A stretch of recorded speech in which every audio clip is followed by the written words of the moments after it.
Assalamualaikum warahmatullahi taala wabarakatuh. Anda bersama saya Piu Amin dalam satu juz sehari. Alhamdulillah wassalatu wassalam ala Rasulillah wa ala alihi wa sahbihi wa baraka man wala. Qala rabbi shrah li sadri wa yassir li amri wahlul 'uqdatam min lisani yafqahu qawli, amma ba'du. Alhamdulillah, segala puji bagi Allah Subhanahu wa taala yang menurunkan kepada kita pelbagai nikmat dan rahmat. Nikmat dapat melihat, nikmat dapat mendengar, nikmat dapat membaca dan juga berkasih sayang. Semua nikmat ini kita kembalikan kepada Allah Subhanahu wa taala. Jangan lupa, setiap hari dalam hidup kita mesti mengucapkan kalimah Alhamdulillah. Siapa yang syukur, Allah Ta'ala akan tambahkan. Jadi Alhamdulillah lah, kita dapat bertemu lagi bersama-sama, insya-Allah. Banyak perkara yang kita nak kongsikan.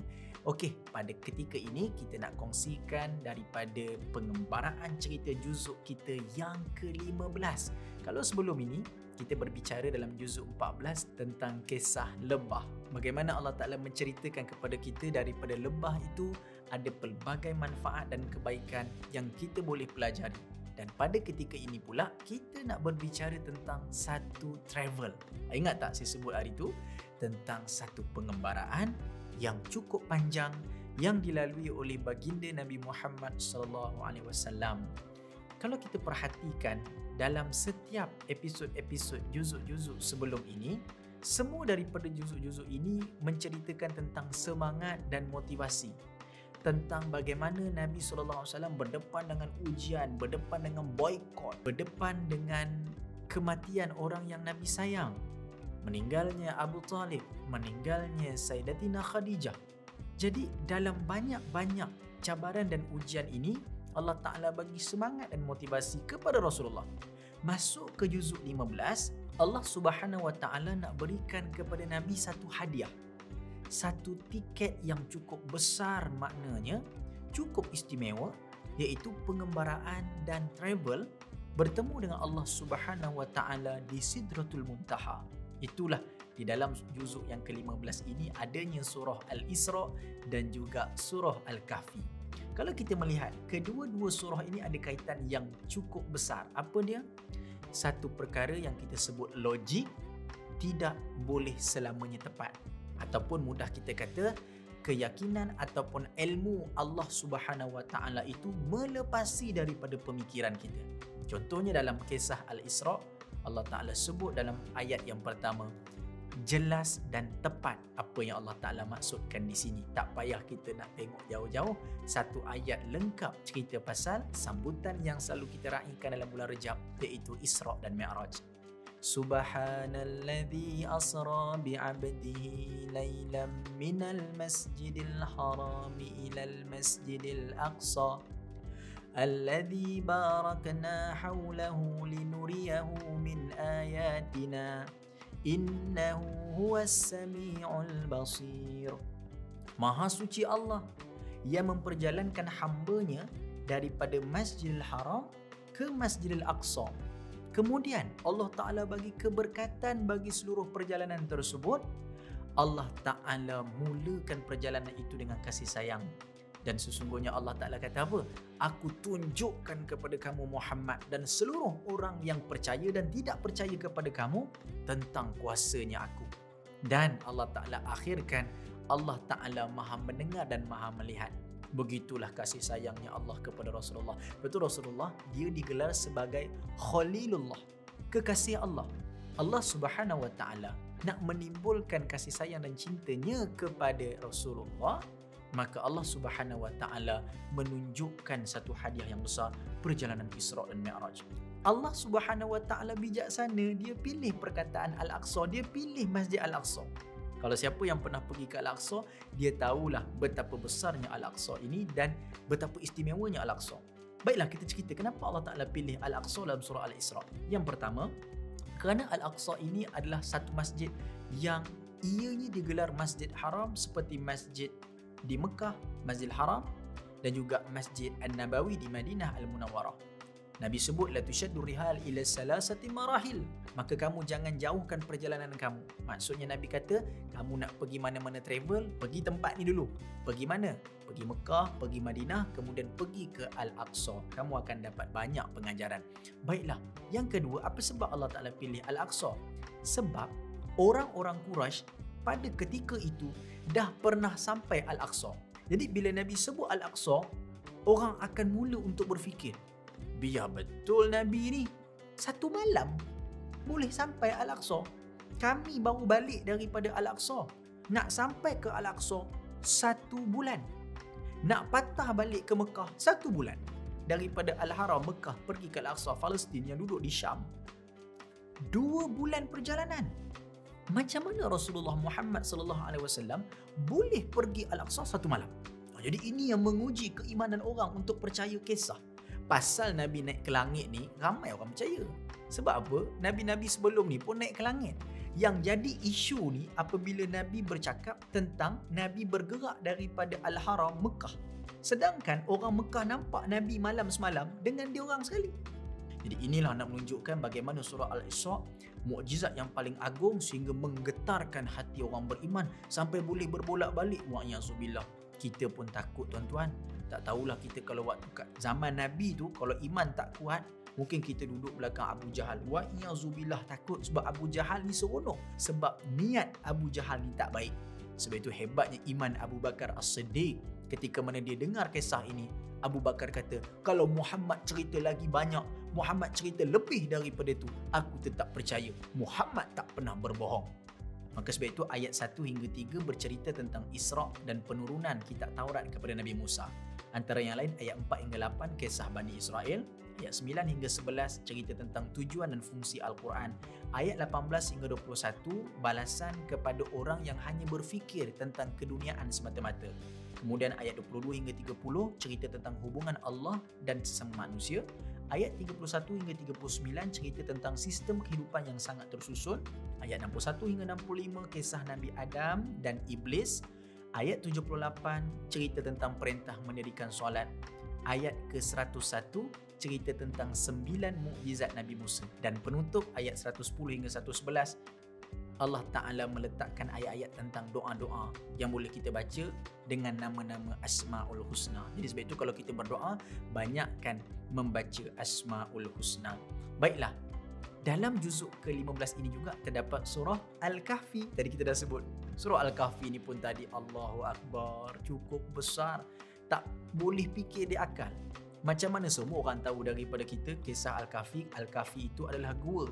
Kalau siapa yang pernah pergi ke Jordan, di Amman, dikatakan di sana ada satu gua. Gua itulah tempat Ashabul Kahfi duduk. Ceritanya panjang, cuma kita boleh rumuskan bagaimana Ashabul Kahfi, 7 orang pemuda yang duduk di dalam gua tersebut, kemudian hidup walaupun beribu tahun, hidup dalam keadaan yang dijaga oleh Allah Subhanahu Wa Taala. Natajalla an qudratullah alal fityatim min ashabil kahfi. Kan lagu Raihan kan? Allah Ta'ala menunjukkan kuasa Allah dengan kisah 7 orang pemuda. Sebenarnya Allah Ta'ala boleh hidupkan kita ribuan tahun. Allah Ta'ala boleh buat kita hidup mati terus. Itu kita selalu nampak. Kalau kita tengok dalam surah Al-Kahfi, bagaimana Allah Ta'ala menceritakan, Allah Ta'ala hidupkan orang-orang, pemuda-pemuda Kahfi ini bukan sekadar hidup. Allah Ta'ala jaga blood circulation, peredaran darah. Bagaimana pemuda Kahfi itu baring, kemudian dibaringkan di lambung kanan waktu matahari keluar. Jadi bila matahari keluar, kena pada bahagian darah, darah masih aktif. Kemudian dibalikkan pula di bahagian kanan, bahagian kiri, dibolak-balikkan. Tidurnya Ashabul Kahfi ni bukan tidur begitu pengsan, tak. Tidur yang macam kita tidur, tapi tidurnya ribuan tahun Allah Ta'ala jaga. Inilah yang kita nak sebut kuasa Allah. Dia melepasi daripada akal manusia. Dan dalam surah Al-Kahfi ini juga bercerita tentang banyak kisah-kisah. Antaranya tentang kisah pemilik kebun. 2 orang pemilik kebun, 1 orang baik, 1 orang tak baik. Kebun ni cukup subur. Buah anggur, buah kurma. Kebun ni kalau anggur kurma ni jual ni kilo-kilo mahal. Kaya raya. Jadi ini pesanan kepada businessman, usahawan-usahawan di luar sana. Ketika mana kita sedang diuji dengan harta yang banyak, ingat, ucapkan subhanallah. La haula wala quwata illa billah. Masya Allah. Saya pernah tengok ada satu kedai yang besar. Kedai ini di luarnya tulis haza min fadli rabbi. Seluruh yang kamu nampak daripada kekayaan kedai ini adalah daripada kelebihan Tuhannya. Maknanya toke kedai dia letak kelebihan Tuhan melebihi daripada kelebihan kedai dia sendiri. Bagaimana kisah pemilik kebun ini apabila satu orang pemilik kebun dia kufur. Dia kata seluruh kekayaan ni kerana aku yang meniaga, kerana aku yang tanam, benih ni aku yang pilih. Mana ada kuasa lain? Akhirnya Allah Ta'ala hapuskan kebun dia. Barulah dia angkat tangan menyesal.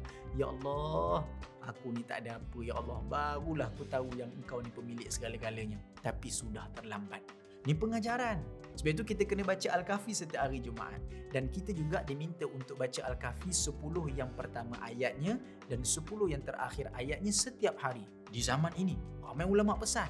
Sebab surah Al-Kahfi kata Nabi dapat menghindarkan fitnah Dajjal. Dapat memberi sinaran cahaya daripada Jumaat ini kepada Jumaat yang akan datang. Sebab itu surah Al-Kahfi ini elok dibacakan, diamalkan, dihafal dan dikongsi bersama-sama dengan ahli keluarga. Dalam surah Al-Kahfi ini juga menceritakan tentang kisah Nabi Musa yang berguru dengan Nabi Khidir alaihissalam. Bagaimana Nabi Musa berguru dengan Nabi Khidir meletakkan pelbagai syarat. Kalau nak belajar dengan aku, jangan banyak tanya. Bagaimana setiap satu perkara yang dilakukan oleh Nabi Khidir tu menimbulkan persoalan oleh Nabi Musa alaihissalam. Yalah, mana taknya? Ada satu perahu yang cantik. Nabi Musa dengan Nabi Khidir naik perahu tersebut, dah dapat lintas sungai. Tiba-tiba Nabi Khidir pergi pecah balik perahu tu. Nabi Musa tanya, yang kau pergi pecahkan buat apa? Nabi Khidir kata, tadi dah janji, nak belajar jangan tanya. Ini hebat ni. Tapi kita janganlah pula macam tu. Anak kita tanya kenapa? Menjawab. Kalau benda yang boleh kita ceritakan, ceritakanlah supaya anak kita tahu hikmah dia. Cuma Allah Ta'ala nak gambarkan kisah Nabi Musa dan Khidir ini, nak belajar ni kena sabar. Nak belajar ni tak boleh laju. Tak boleh hari ni tengok, wow, P.U. Amin jadi ustaz lah. Wow, ustaz ni, ustaz tu. Wah, hari ni aku nak baca buku, esok boleh jadi mufti. Tak boleh. Belajar agama kena step by step. Bertadarruj. Al-Quran pun turun, dia tak turun sekali gedebuk. Beransur-ansur Al-Quran turun. Bagaimana ilmu ni juga kena beransur-ansur. Belajar agama kena sikit-sikit. Biar tak tahu banyak, janji yang kita tahu sikit, kita amalkan. Dan begitu juga dalam surah Al-Kahfi, di awal juzuk ke-16 nanti juga kita akan nampak bagaimana kisah Zulkarnain, kisah Ya'juj dan Ma'juj. Mudah kata, kisah-kisah akhir zaman, kisah menantinya kita ni akan datangnya kiamat. Allah Ta'ala nukilkan di dalam Al-Quran. Apa yang kita boleh simpulkan sama-sama dalam juzuk ke-15 ini? Allah Ta'ala nak bagi satu pengajaran, didikan kepada kita. Allah ni sayang kita. Kadang-kadang kita tak perasan Allah Ta'ala sayang. Allah Ta'ala sayangkan kita dalam surah Al-Isra' tadi. Allah Ta'ala berikan kita perintah solat. Itulah niat dan tujuan Allah mentajalla, mengangkat Nabi bertemu Allah dalam Isra' dan Mi'raj adalah untuk menurunkan kefarduan solat. Surah Al-Isra' nak bagi tahu kepada kita dalam banyak-banyak cerita ni, solat yang paling utama. Dan dalam surah Al-Kahfi kita ceritakan kisah-kisah yang kita boleh tadabbur, yang boleh jadikan satu cerita yang membekas dalam hati kita, dan pengajaran-pengajaran ini menyebabkan kita akan menjadi orang yang istimewa. Al-Kahfi duduk dalam gua bukan saja-saja, tetapi mereka-mereka Ashabul Kahfi duduk dalam gua ini adalah untuk lari daripada kemaksiatan. Dan insya-Allah, seperti mana kita sebutkan tadi, dalam juzuk ke-16 akan datang, kita akan bercerita tentang seorang ibu yang cukup istimewa. Ibu yang melahirkan anak tanpa ada suami. Siapa dia? Itu kita akan bicarakan sama-sama. Dan apa agaknya didikan-didikan Tuhan yang terdapat dalam surah ini. Dan dalam juzuk yang ke-16 ada satu surah yang menyebabkan Saidina Umar masuk Islam. Wow, Umar ni garang, tapi boleh masuk Islam dengan 5 ayat daripada surah ini? Kalau kita nak tahu, insya-Allah kita akan kongsikan sama-sama. Saya pun tak sabar ni, tapi tak apa, perlahan demi perlahan kita dapat manfaatnya. Insya-Allah kita bertemu lagi pada waktu yang akan datang. Minta ampun, minta maaf kalau ada tersilap dan terkurang sesama kita. Insya-Allah kita jumpa lagi. Assalamualaikum.